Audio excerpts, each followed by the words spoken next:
Kerajaan Mataram Islam, atau tepatnya Kesultanan Mataram, adalah sebuah kerajaan bercorak Islam yang berdiri di sisi selatan Pulau Jawa.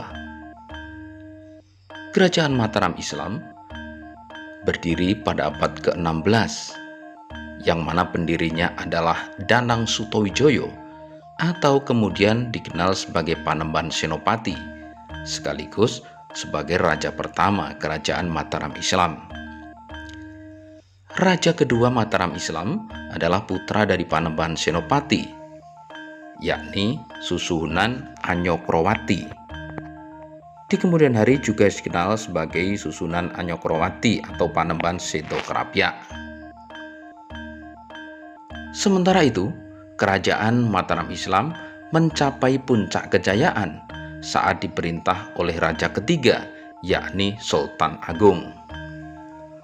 Sultan Agung adalah putra dari Raden Mas Jolang atau Susuhunan Anyokrowati, yang mana pada masa kecilnya Sultan Agung bernama Raden Mas Rangsang.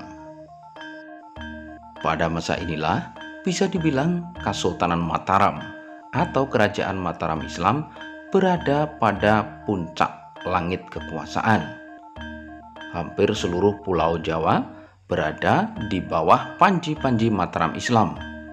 Bahkan beberapa daerah dan wilayah di luar Jawa juga menyatakan sebagai negara yang takluk atau bisa dibilang bersahabat erat dan di bawah perlindungan Kesultanan Mataram. Sultan Agung Hanyokrokusumo, demikianlah nama beliau kemudian dikenal. Beliau lahir pada tahun 1593. Sultan Agung Hanyokrokusumo atau Raden Mas Rangsang lahir dari rahim salah satu permaisuri Susunan Anyokrowati, yakni Ratu Mas Adidyah Banowati. Ayahnya adalah raja kedua Mataram, seperti yang di muka sudah kami sampaikan. Sedangkan ibu beliau adalah putri Pangeran Benowo, raja dari Kesultanan Pajang. Pada awal pemerintahannya, Mas Rangsang yang kemudian bergelar Panembahan Agung. Baru ketika menaklukkan Madura pada tahun 1624, beliau mengganti gelarnya menjadi Susuhunan Agung, yang kemudian disingkat menjadi Sunan Agung. Pada tahun 1641, Sunan Agung mendapatkan gelar bernuansa Arab. Gelar tersebut adalah Sultan Abdullah Muhammad Maulana Mataram yang diperoleh dari pemimpin Ka'bah di Makkah. Sultan Agung naik tahta pada tahun 1613, berarti pada saat beliau baru berusia 20 tahun. Nah, pada tahun 1614, VOC yang saat itu bermarkas di Ambon mengirim duta untuk mengajak Sultan Agung, penguasa Mataram, bekerja sama. Namun, ajakan kerjasama tersebut ditolak mentah-mentah oleh sang Sultan Agung. Pada tahun 1618, Mataram dilanda gagal panen akibat perang yang berlarut-larut melawan Surabaya. Namun meskipun demikian, Sultan Agung sekali lagi tetap menolak bekerja sama dengan VOC.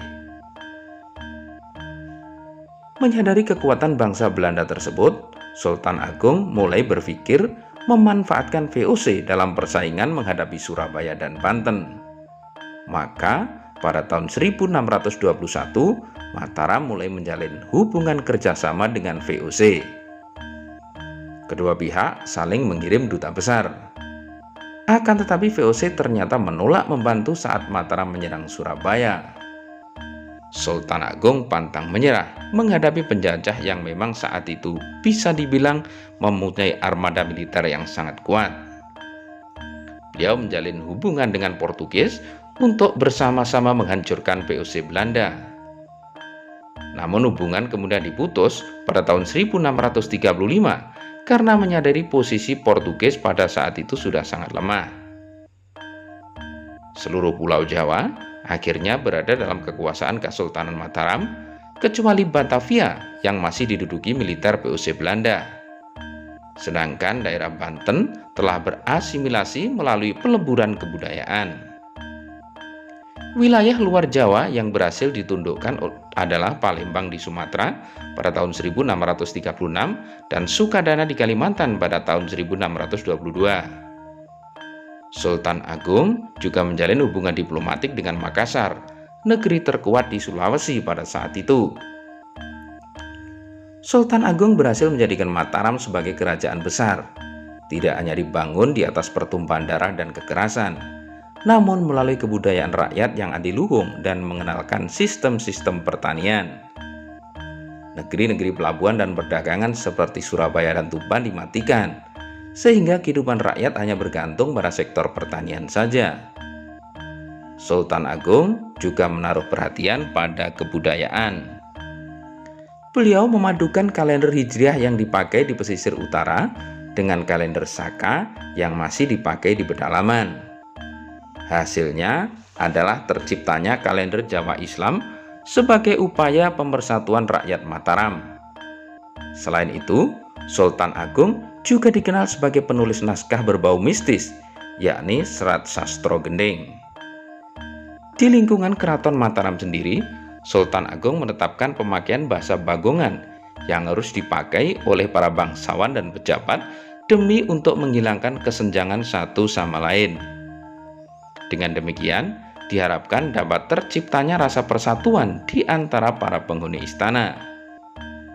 Menjelang tahun 1645, Sultan Agung merasa bahwa akhir hidupnya sudah dekat. Beliau membangun Astono Imogiri sebagai pusat pemakaman keluarga Raja-Raja Kesultanan Mataram dimulai dari dirinya. Sultan Agung juga menulis Serat Sastro Gending sebagai tuntunan hidup Trah Mataram. Sesuai dengan wasiatnya, Sultan Agung yang meninggal dunia pada tahun 1645 digantikan oleh putranya yang bernama Raden Mas Sayidin sebagai Raja Mataram. Di muka juga kami sampaikan bahwa Sultan Agung sebagai penguasa Mataram pernah juga menjalin hubungan dengan VOC Belanda. Namun demikian, hubungan tersebut juga mengalami pasang surut. Terbukti dari serbuan laskar atau pasukan Sultan Agung Mataram ke Batavia yang pada masa itu juga diduduki oleh Belanda. Dua kali serangan itu terjadi pada tahun 1628 dan tahun 1629. Awal mula perang pertama atau serbuan pertama ketika pada bulan April 1628, Kiai Ronggo, Bupati Tegal dikirim sebagai duta ke Batavia untuk menyampaikan tawaran damai dengan syarat-syarat tertentu dari Mataram. Tawaran tersebut ditolak VOC, sehingga Sultan Agung memutuskan untuk menyatakan perang. Armada Mataram di bawah pimpinan Tumenggung Baurekso Bupati Kendal membawa 150 ekor sapi, 5.900 karung gula, 26.600 buah kelapa, dan 12.000 karung beras untuk kepentingan logistik. Pihak Mataram menyampaikan hal ini sebagai alasan keinginan Mataram berdagang dengan Batavia. Namun pihak Belanda curiga. Hari berikutnya mereka menyetujui sapi diturunkan dengan syarat kapal Mataram hanya menepi satu demi satu. 100 prajurit bersenjata dari garnison kastil keluar untuk berjaga-jaga.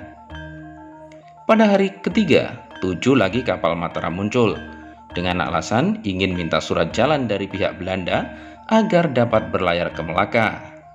Saat itu, Melaka di bawah kekuasaan VOC. Belanda memperkuat penjagaan di 2 benteng kecil utara dan menyiapkan artilerinya. Sore hari itu, 20-an kapal Mataram menurunkan pasukannya di depan kastil. Belanda terkejut dan buru-buru masuk benteng kecil. Sejumlah kapal Mataram lain mendaratkan prajuritnya. Pasukan Mataram kemudian dihujani tembakan dari kastil. Tanggal 25 Agustus, 27 kapal Mataram lagi-lagi masuk ke Teluk, tapi berlabuh agak jauh dari kastil, di sebelah selatan Batavia. Serdadu Mataram mulai tiba dengan panji perang berkibar. Mataram telah menyatakan dengan jelas keinginannya menyerang Batavia.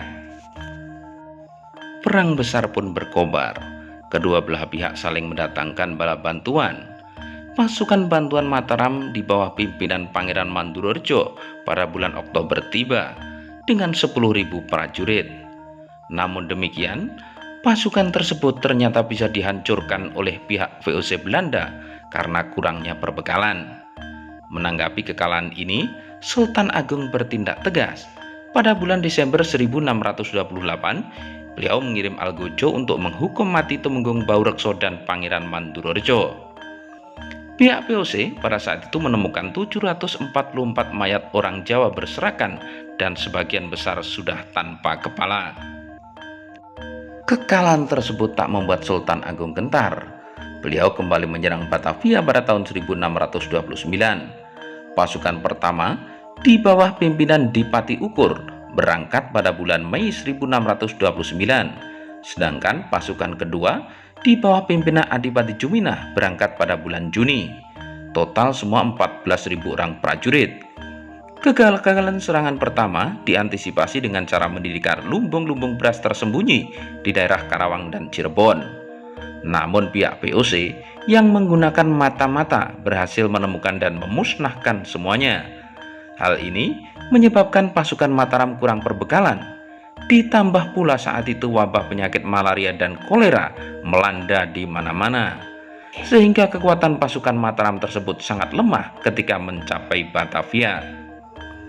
Walaupun kembali mengalami kekalahan pada serangan kedua, pasukan Sultan Agung ini berhasil membendung dan mengotori Sungai Ciliwung yang mengakibatkan timbulnya wabah penyakit kolera melanda Batavia.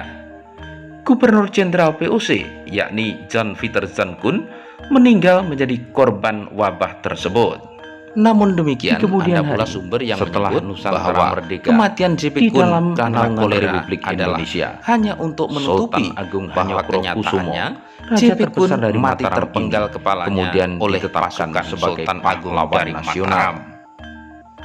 Jejak sejarah yang ditinggalkan beliau, keberanian, kepatriotan, dan nasionalisme Sultan Agung pantaslah untuk ditiru, dicontoh sebagai suri tauladan. Terima kasih sudah berkenan mengikuti video ini. Semoga bermanfaat. Salam.